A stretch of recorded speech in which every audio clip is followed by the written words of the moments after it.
My channel Hema హంగామా and welcome to film updates. మరి డాకు మహారాజ్ అలాగే గేమ్ చేంజర్ ఇద్దరు కలిపి అన్స్టాపబుల్ తో రాబోతున్నారు అనమాట. మరి ఈ రోజే రామ్ చరణ్ గారి ఎపిసోడ్ షూటింగ్ అయితే స్టార్ట్ అయింది. పొద్దున్నే మార్నింగ్ 8 o'clock కి మన ఏమంటారు అన్నపూర్ణలో అన్స్టాపబుల్ షూటింగ్ అయితే స్టార్ట్ అయింది. దానికి సంబంధించిన విజువల్స్ మనం చూసాం, బయటకు వచ్చినాయి. ఇప్పుడు అవి బాగా వైరల్ అవుతున్నాయి. దిల్ రాజు గారు అలాగే రామ్ చరణ్ గారు వీళ్ళిద్దరూ మనకు షోలో కనిపించబోతున్నారు. ఇప్పుడు దాకా అంటే బాలయ్యబాబు గారు లాస్ట్ టైం పవన్ కళ్యాణ్ గారు వచ్చినప్పుడు మీ కుటుంబం చాలా క్యూట్ గా ఉంటుంది, చిన్నగా ఉంటుంది అని చాలా డైలాగులు వేయడం, అవన్నీ బాగా పేలడం మనం చూస్తున్నాం. అసలు రామ్ చరణ్ గారు బయట చాలా చాలా లిమిట్ గా మాట్లాడతారు.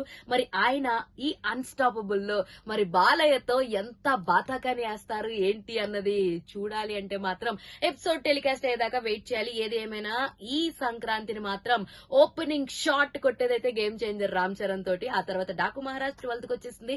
ఆ తర్వాత సంక్రాంతికి వచ్చేస్తున్నాం అంటూ లైక్ వెంకీ మామ మూవీ వచ్చేస్తుంది అనమాట. ఈసారి దిల్ రాజు గారి పండగనే చెప్పాలి. ఏది హిట్ అయినా ఆయనకి డబుల్ బెనిఫిట్స్ వస్తాయి. సో 2 సినిమాలు ఆయన ఉన్నాయి కాబట్టి. అండ్ ఈసారి తమన్ గారికి కూడా ఏ సినిమా హిట్ అయినా బంపర్ ఆఫర్ అని చెప్పొచ్చు. అటు డాకు గానీ గేమ్ చేంజర్ గానీ రెండింటికి ఆయనే సంగీతం అందిస్తున్నారు కాబట్టి. సో ఇలాంటి థింగ్స్ చాలా ఉన్నాయి. అండ్ ఎంతమంది ఈగర్ గా వెయిట్ చేస్తున్నారు రామ్ చరణ్ గారి ఎపిసోడ్ కోసం, అసలు ఎలా ఉండబోతుంది అనుకుంటున్నారు? Let me know in the comment section. ఇలాంటి interesting and more fun videos కోసం మీరేం చేయాలి? ప్లీజ్ డూ ఫాలో హేమ హంగామా.